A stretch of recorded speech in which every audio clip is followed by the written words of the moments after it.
Well, got another one, guys. This is a 1967 Satellite. It's pretty solid for what it is. It had some rust repairs, you can tell by that quarter, but overall it's not terrible. It still has the original bucket seats in it. Pretty roached out, but they're there. Car's a factory factory power steering car. We got it last week, I think it was.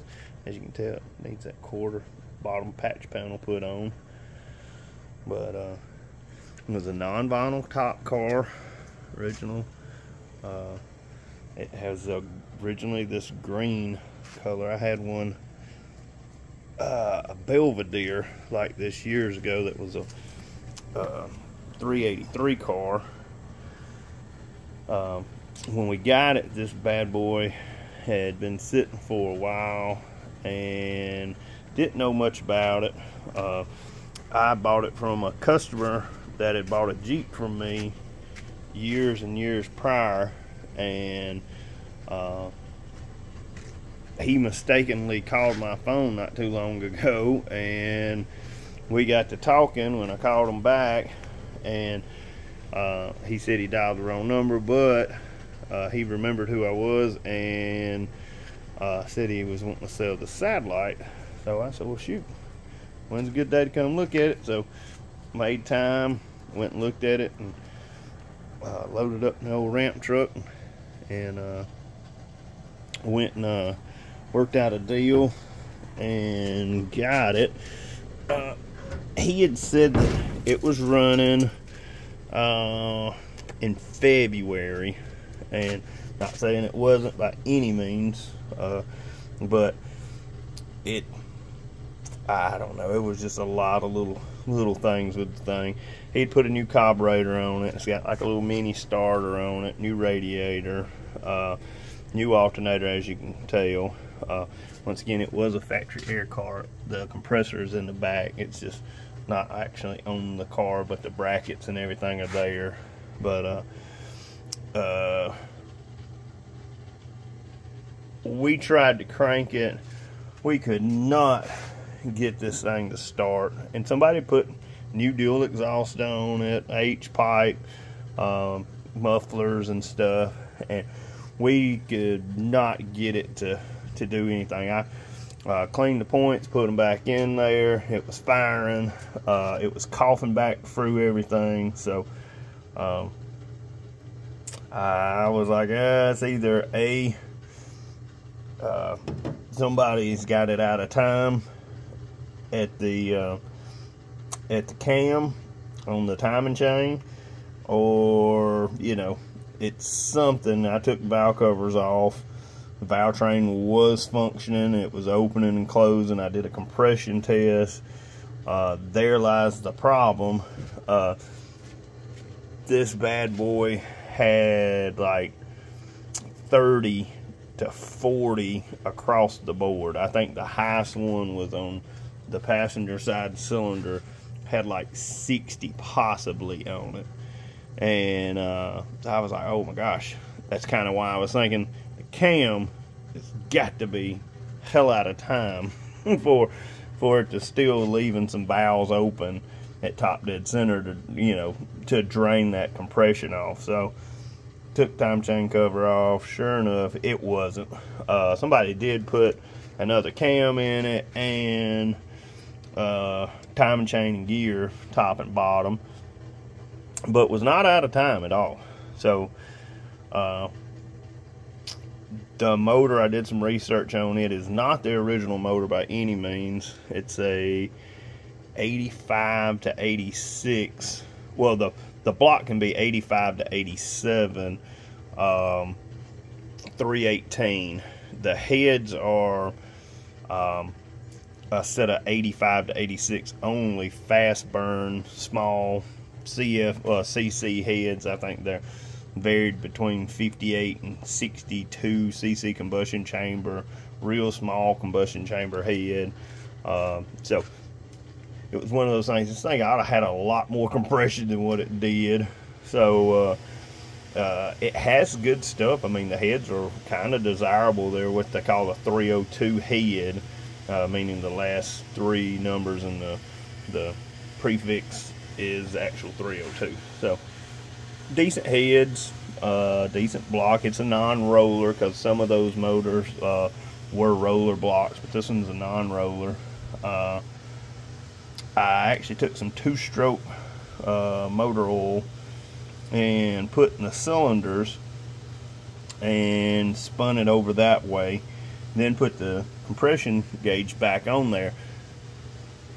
My theory is on that was they had put a new carburetor on there for a reason. The other one was in the trunk. I think they had flooded it because the plugs were just soaking wet, and I want to say they washed all the oil off the cylinder walls, and it was just kind of leaking by everything. So I let it soak with the two-stroke in there, spun the motor over, and rechecked everything on the compression gauge, and she was right back at 125.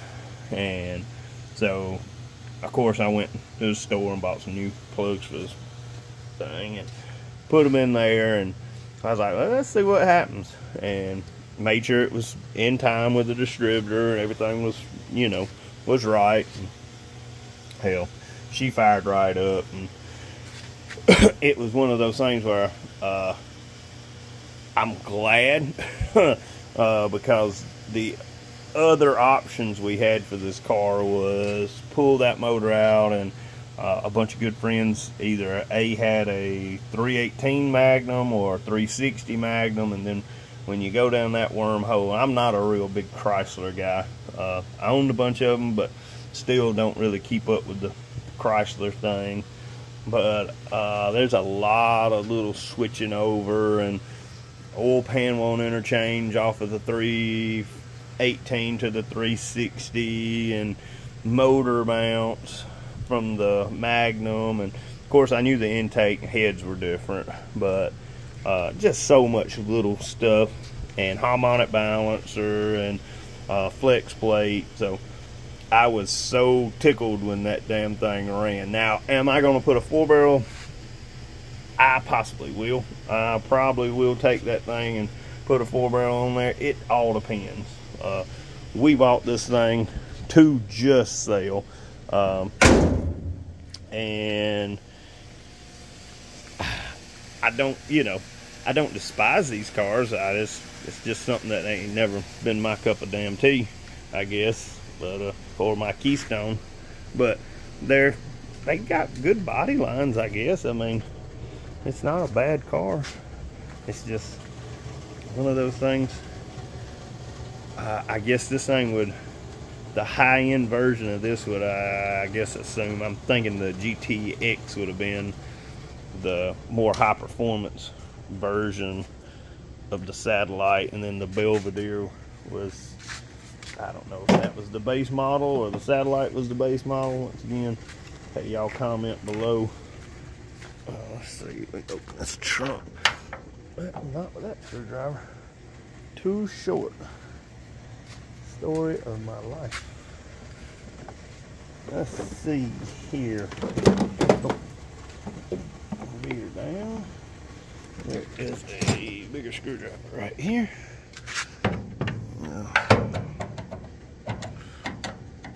Get in the hole. Got it. But all the trims there. There's the compressor, the brackets, a little bit of the trim for the doors, which that's trash, I'm sure. There's the original carburetor, mirror, a big old style Chrysler starter. These are all brake parts for it. New springs, wheel cylinders, shoes, trim. But like I said, it's not a terrible old car. It really isn't.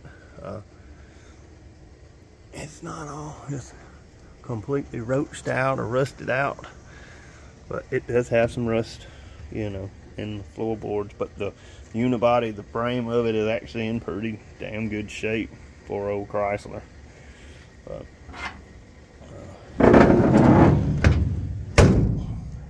trunk closes pretty good.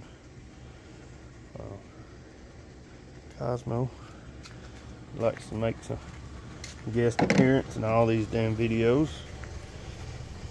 But like I said, the transmission, not sure what it is. I don't know if it was what was in that car that they took the motor out of. I'm not sure if Chrysler in 84, 85-ish had an overdrive or what. So I'm not sure what type transmission. It could be a 727, it could be something else. I'm not really sure. I've looked at it. I need to, I guess, take a picture of it and then kind of look at some pans and see if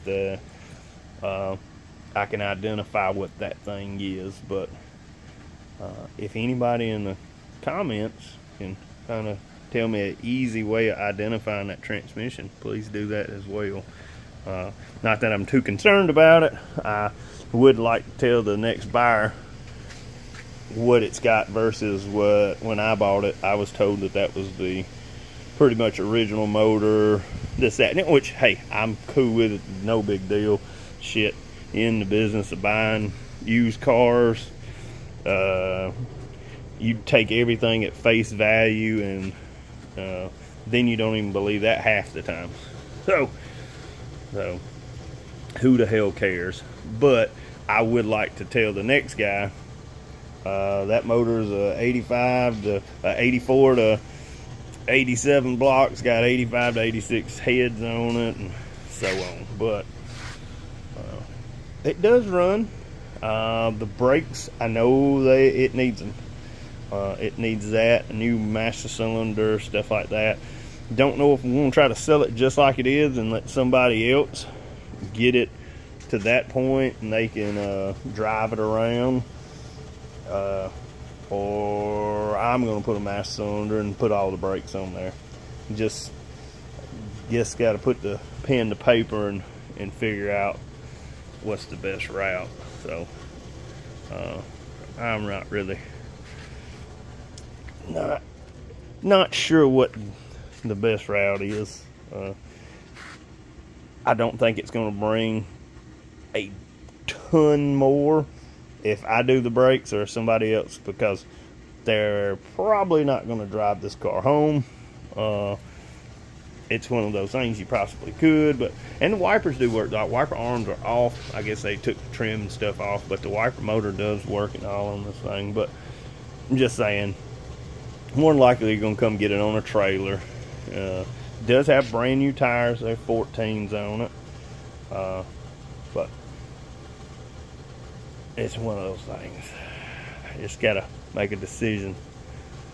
I'm glad that it's running, because it did save us some money and time on putting a motor in it. And I wouldn't say we would have been upside down in the car, but the profit margin would have suffered a bunch when we went to sell it. And as of always, if anybody's interested in this car, just hell, comment below. I'm right here in Alabama. I mean, hell, not far from the Georgia line, right outside out of Atlanta, right, not too far from Auburn. So anybody's interested in this thing, let me know. Hell, like I said, I got a bunch of cars. Got 55s, Tempest, you know, a bunch of junk. But this car is definitely going to be for sale soon. I'm going to pull it outside, or let it roll outside. I'm going to try to miss that Mustang over there and a couple other cars to as she has 0 brakes. So, but as always, I'm gonna keep making these videos. Hope y'all like and subscribe. But, mainly just trying to get these things saved and nobody crushes them no more. I hate to see this car hobby go away. Cause they trying, guys. But, y'all just remember, November is right around the corner. But, like I always say, hey, y'all be safe out there until I make another one. See y'all later.